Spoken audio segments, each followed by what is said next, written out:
അങ്ങനെയൊക്കെയാണല്ലേ? അമ്മാര് പറഞ്ഞോണ്ടിരുന്നതൊന്നും അങ്ങനെയൊന്നും അല്ലല്ലേ? അമ്മാരെന്തോ പറഞ്ഞു? അമ്മാര് പറഞ്ഞെന്ന് പറഞ്ഞാൽ ഈ തേക്ക് മറ്റം വീട് എവിടെയെന്ന് അറിയത്തില്ലെന്നാ. മുമ്പോട്ട് വിട്ട് അവിടെ ചോദിച്ചു. അനിയനെ കണ്ടിട്ട് നല്ല പരിചയമില്ല. മോന്റെ വീട് എവിടെ? വർക്കലാണോ? ഈ വർക്കലുള്ള സുധാരൻ കൊച്ചേട്ടനെ അറിയാം?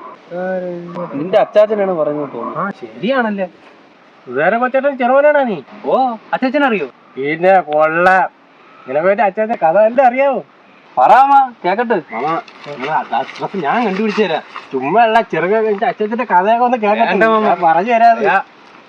നിങ്ങള് പറയാമാ കേക്കട്ടെ. ഈ സുധാരൻ കൊച്ചേട്ടൻ പഴയൊരു യോദ്ധാവായിരുന്നു. പണ്ട് ഒരുപാട് യുദ്ധമൊക്കെ ചെയ്തിട്ടുണ്ട്.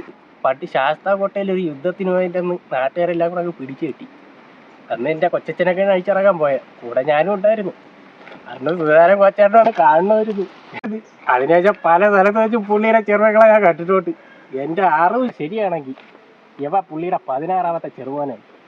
ഇപ്പൊ സുധാരൻ കൊച്ചേട്ടൻ യുദ്ധത്തിനൊക്കെ പോകാറുണ്ടാടേ? ആ, എന്നാലും വടകേയുള്ള ഭാസ്കരൻ തിരയുന്നെന്ന് പറഞ്ഞു തരാം. ഞാൻ പോണ്.